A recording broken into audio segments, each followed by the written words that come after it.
More than 3,000 years later, Tutankhamun's tomb still seems to be holding on to something beyond what the world has already seen. Not because of a newly confirmed discovery, but because certain walls led archaeologists to believe there might be a hidden space there. And from that doubt came one of the most intriguing mysteries in modern archaeology. Today, we're going to the wall inside Tutankhamun's tomb that may have hidden a sealed chamber. Come with us.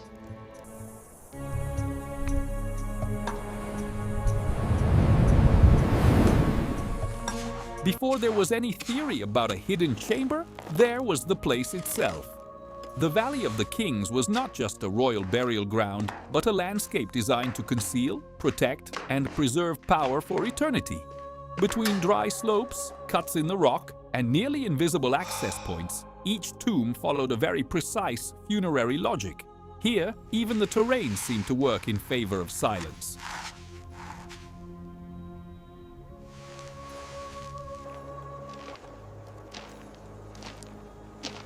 And understanding that setting is essential because the power of this mystery begins long before the suspicious wall. It begins in the way the Egyptians turned stone, distance, and desert into ritual protection.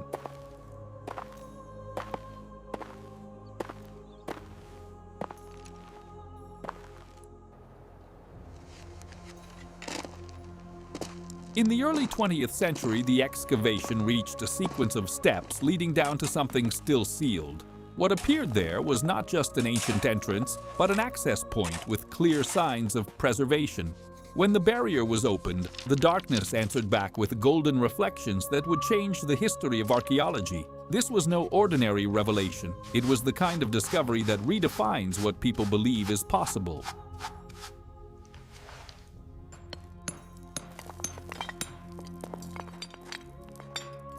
And from that very first moment, KV62 stopped being just another royal tomb and became one of the most watched, studied, and debated spaces in all of ancient Egypt.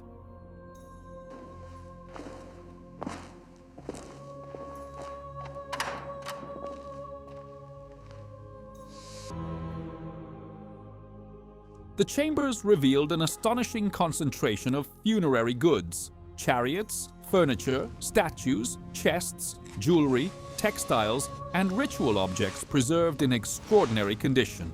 But the value of the discovery was not just in its material wealth. What appeared there was preserved context, something far rarer. Every object occupied a place within a funerary, political, and religious logic. It was almost like stepping into a system frozen in time.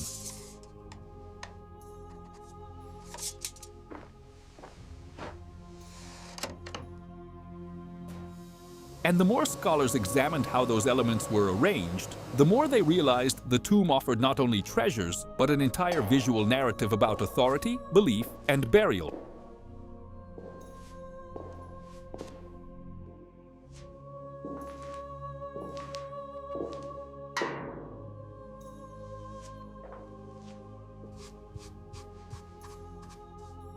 At the heart of the burial chamber carried the most solemn visual language in the entire complex. Here, paintings, ritual structures, and the very organization of the space made it clear that nothing had been placed at random. It was the symbolic center of the burial, the point where royal power, religion, and memory came together. But even in this most sacred space, something felt off.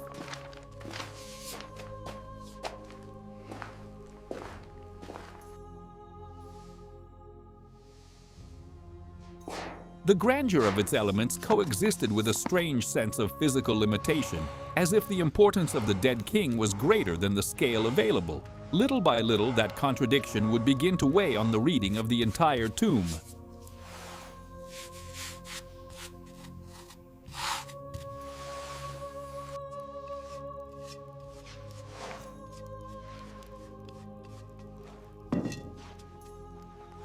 This is where the doubt really starts to tighten. For someone of such high status, the scale of the tomb feels too restrained. The objects are worthy of royalty, the symbolic weight is immense, but the architecture suggests another story. Maybe more improvised, maybe more practical, maybe more urgent. Have you ever seen a place that feels too important to be that small? That is exactly the feeling KV-62 creates.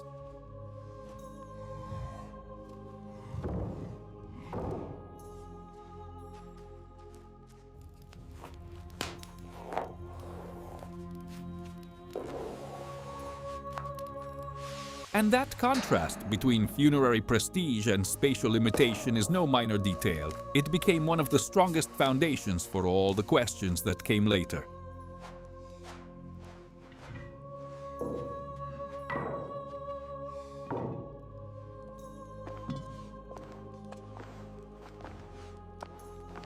Some details reinforce the impression that the burial was prepared under pressure. The finish in certain areas, the reading of the paintings, and the logic of the interior layout suggest an accelerated process, with little room for major adjustments. Some studies have even raised the possibility that parts of the wall decoration were not completely dry when the tomb was sealed. That matters a great deal.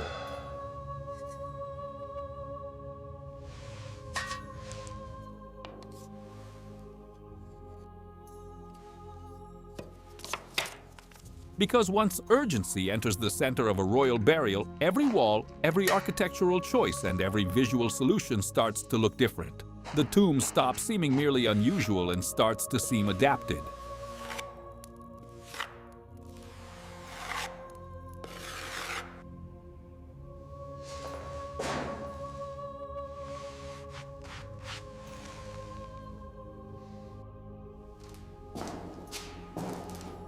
The whole arrangement begins to look less like an ideal execution and more like a necessary adaptation. Large items passing through narrow spaces, a compressed interior layout, funerary decisions that seem to answer to far too little time. It is not disorder, it is not negligence, it is efficiency under pressure. And that completely changes the historical reading of the burial.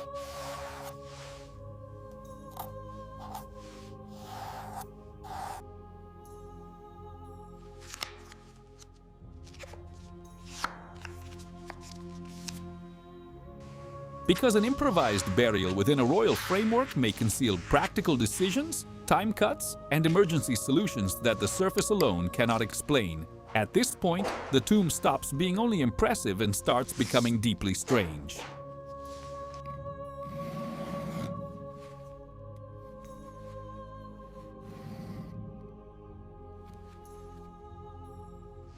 That was when the suspicion began to take concrete form.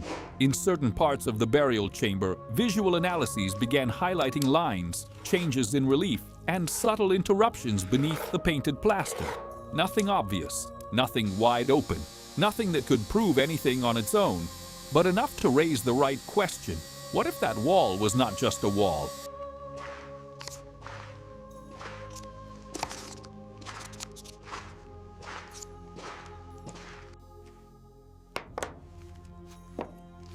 Sometimes that is how a major archaeological mystery begins. Not with an open door, but with a detail too small to ignore and too suggestive to dismiss as chance.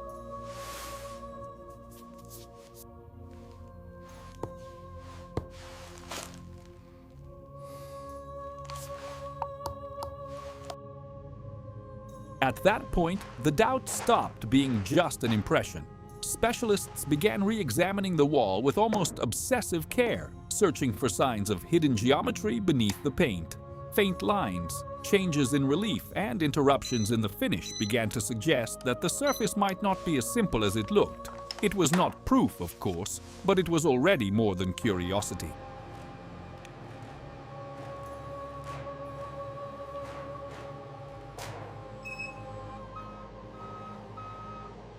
It was the beginning of a modern hypothesis with enough visual basis to be unsettling, and when a tomb this famous starts to look incomplete again, the investigation changes in both scale and tone.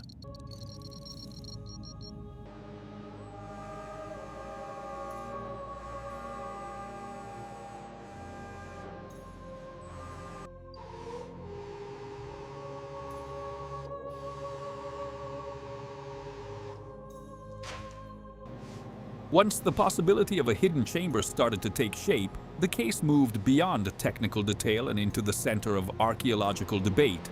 The idea was too powerful to go unnoticed. One of the most studied tombs in the world might still have more to reveal, And honestly, this is exactly the kind of moment that makes everybody lean forward.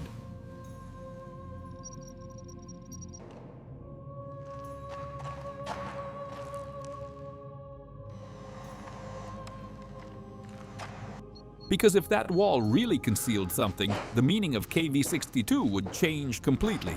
From this point on, the mystery stops being merely visual and begins mobilizing specialists, the press, and the public around the same question.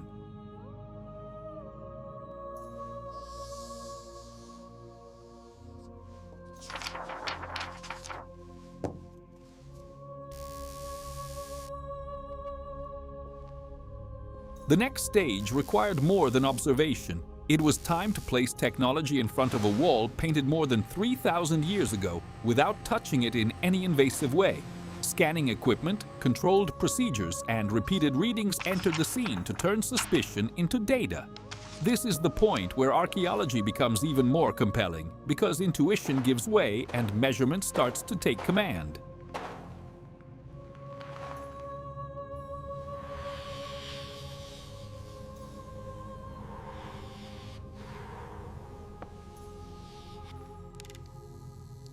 The mystery was still there, of course, but now it had to survive instruments, calibration, repetition, and technical interpretation. And this is exactly where a fascinating hypothesis begins to be truly tested.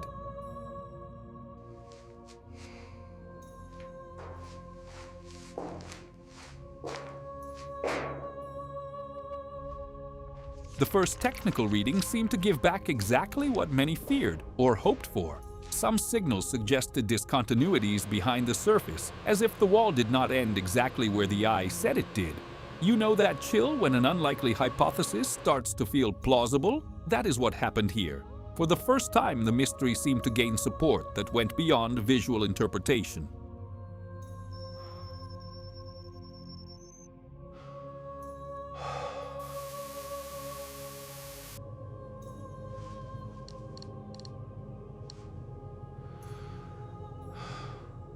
It was still nowhere near confirmation, but it was enough to raise the tension and move the case onto a new level, where the next step could redefine the entire narrative of the tomb.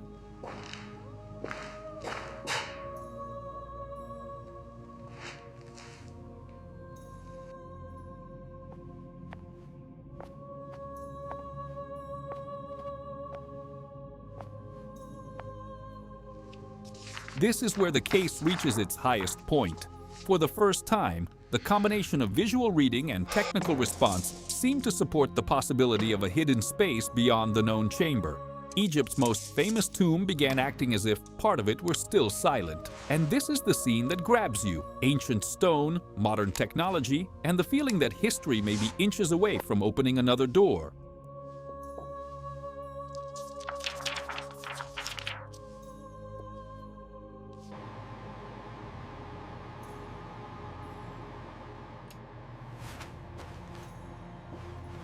But right at the peak of expectation, science has to take a breath. Because when everything seems on the verge of confirmation, method becomes more important than emotion.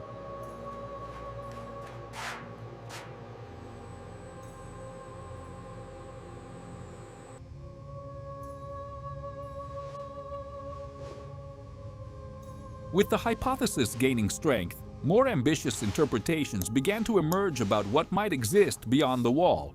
Some suggested the possibility of an adjacent funerary space, perhaps linked to another royal figure.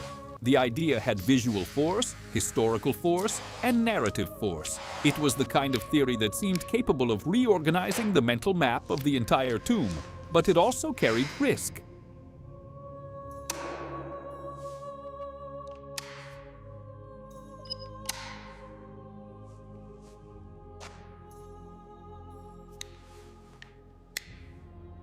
Because the bigger the hypothesis, the greater the responsibility not to confuse suggestion with evidence. And from here on, the investigation enters a delicate zone, where fascination grows much faster than certainty.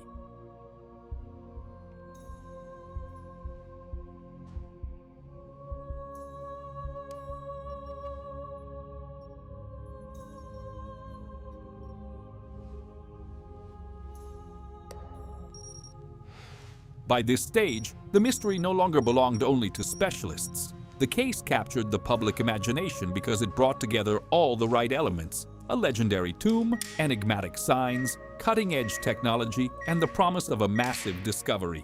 You know when a hypothesis starts to feel almost too good? That is where the danger lives. Fascination can illuminate an investigation, but it can also push it forward too fast. And this case began living right inside that tension.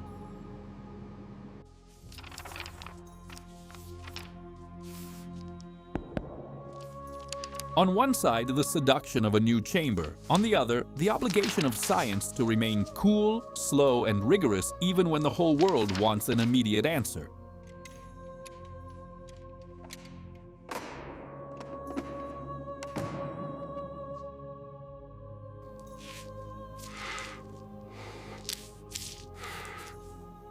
After the excitement came the move that separates a good story from a good investigation. New teams, new protocols, and more rigorous readings were brought in to review what had seemed so convincing before. The atmosphere shifts here. Less wonder, more control, less projection, more technical comparison. Because in serious archaeology, the question is not whether a hypothesis is beautiful. The question is whether it still stands when all the excitement leaves the room.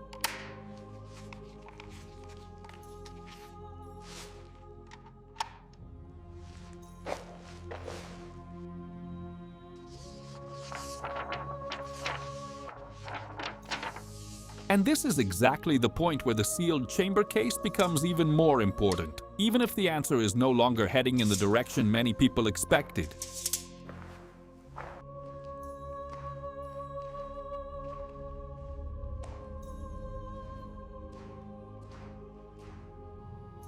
From here on, the atmosphere changes for good. The stricter readings begin to weaken what had once seemed to be taking shape. What had been read as spatial continuity starts behaving less consistently once the controls become tougher. And that changes everything, because an archaeological hypothesis does not live on enthusiasm. It lives on reliable repetition. When repetition fails, the wall demands caution again.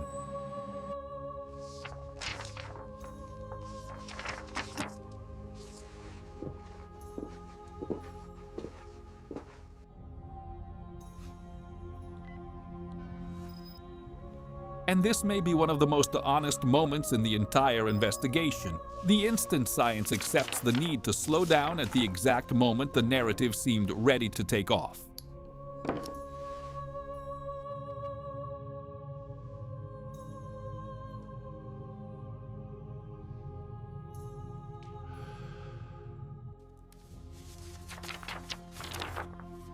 That was when the heaviest phase of the technical investigation began. A new large-scale radar analysis, built on stronger criteria, sought to answer more decisively whether or not there was a hidden space immediately adjacent to the tomb. This was the test that truly mattered. It was not enough to suggest, it was not enough to seem. The question now was blunt and simple.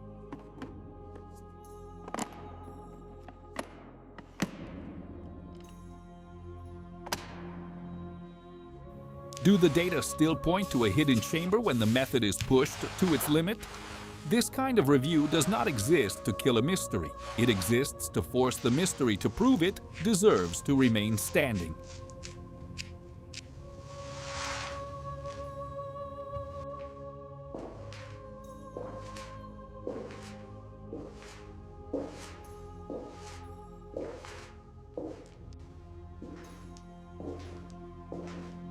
The strongest answer came precisely from that stage. The later, more robust analyses did not confirm the existence of hidden chambers immediately adjacent to the tomb. And here is the most important turning point in the documentary. Because the case does not lose value when the theory weakens. Quite the opposite. This is where it becomes more serious. A fascinating hypothesis was genuinely tested, and it did not hold the way many had hoped.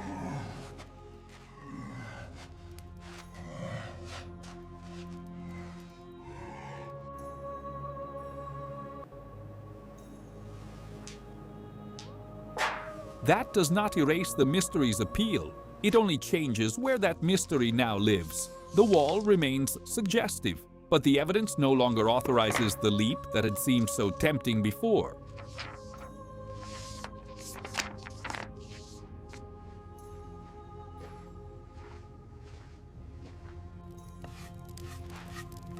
This block is the intellectual center of the entire story.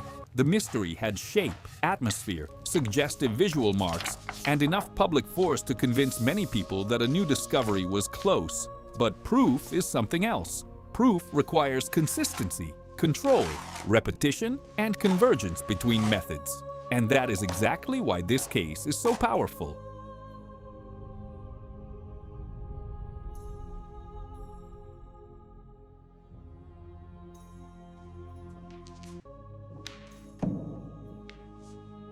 Archaeology does not exist to confirm the most seductive hypothesis, but to test how far it truly stands. When the most rigorous data enter the scene, fascination no longer gets to control the narrative on its own. What remains is the difference, sometimes a harsh one, between what seems possible and what can actually be demonstrated.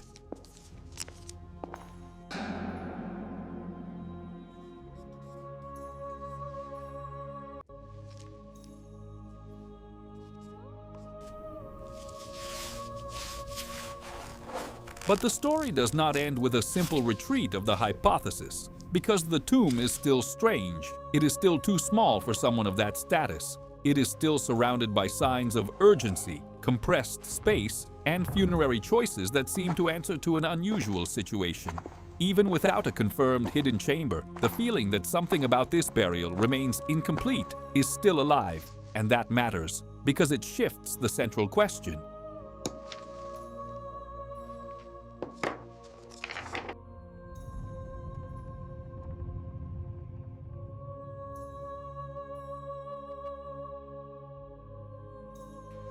The doubt stops being, what is behind the wall, and becomes, what exactly happened for this tomb to end up like this? In other words, the mystery does not disappear, it just moves, and in some ways becomes even more historical.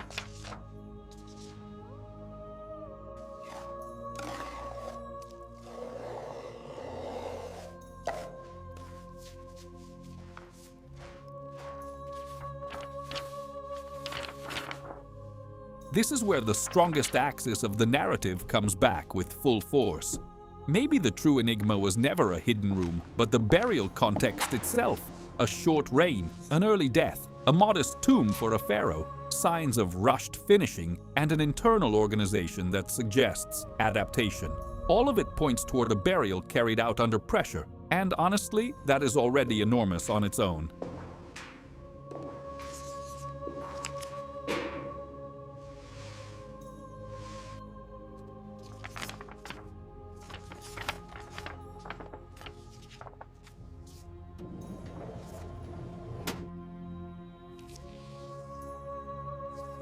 Once the focus returns to that setting, the story gains a different depth. Instead of depending on a new physical discovery, it begins relying on what the tomb itself is already showing. Urgency, limitation, practical solutions, and choices made perhaps under exceptional conditions for a royal burial.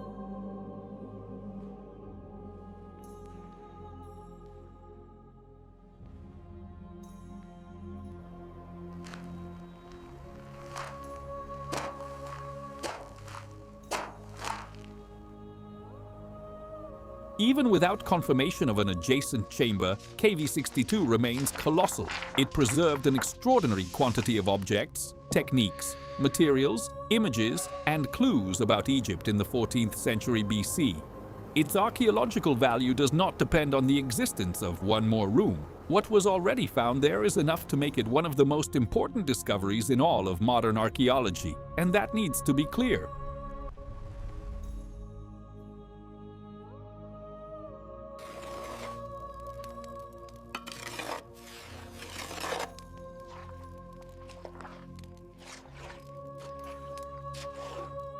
The power of the tomb comes not only from the gold or the fame of the pharaoh, but from the historical density of the whole complex. Every object, every surface, every spatial decision helps reconstruct aspects of power, ritual, belief, and the administration of death.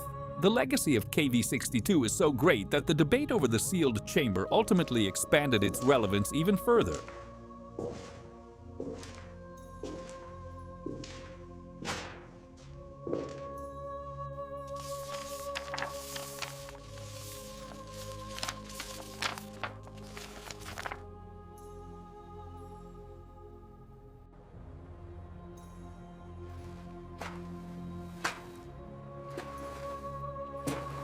This case teaches a rare and valuable lesson about how science works when the subject touches imagination, heritage, and global expectation.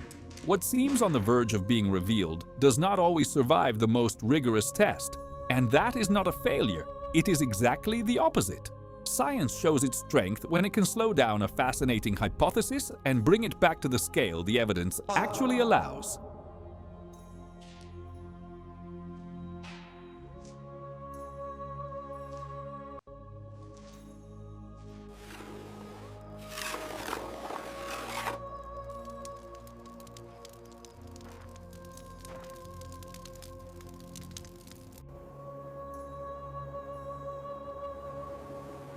The difference between wanting to find something and demonstrating that it exists is what protects archaeology from turning into empty spectacle. That is why this episode matters so much. It shows that method is not there to erase mystery, but to stop mystery from turning into certainty too soon.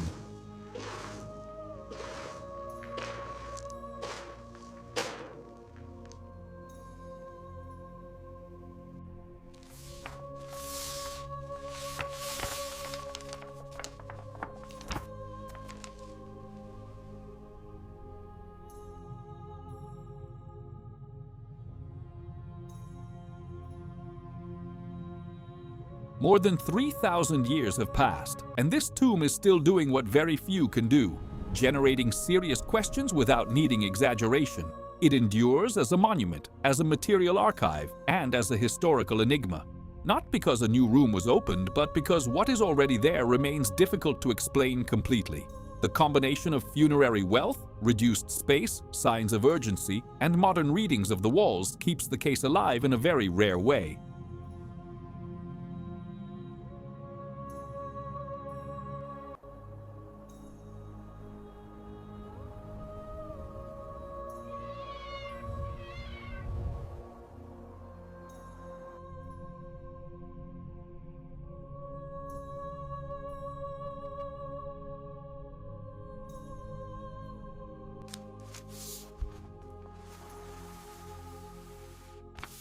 And that says a great deal about the historical power of KV62. Some places impress because of what they show. This tomb also impresses because of what it still forces us to ask. And maybe that is exactly what keeps it so alive in both the imagination and contemporary research.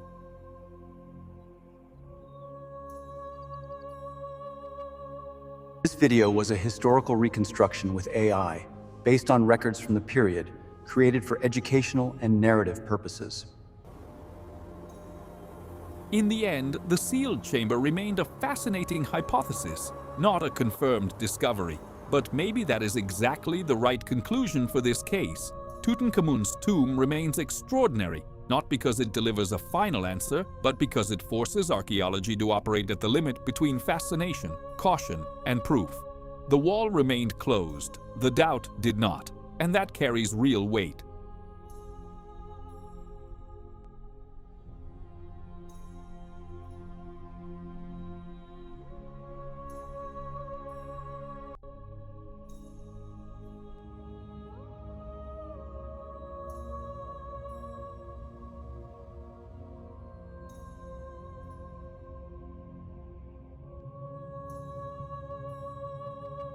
Because there are stories in which the absence of confirmation does not weaken the narrative. It makes it more mature, more serious, and more enduring. What remains after all of this is not the promise of an easy revelation, but the image of a tomb still strange, still small, still urgent, and still powerful enough to defy any simple explanation.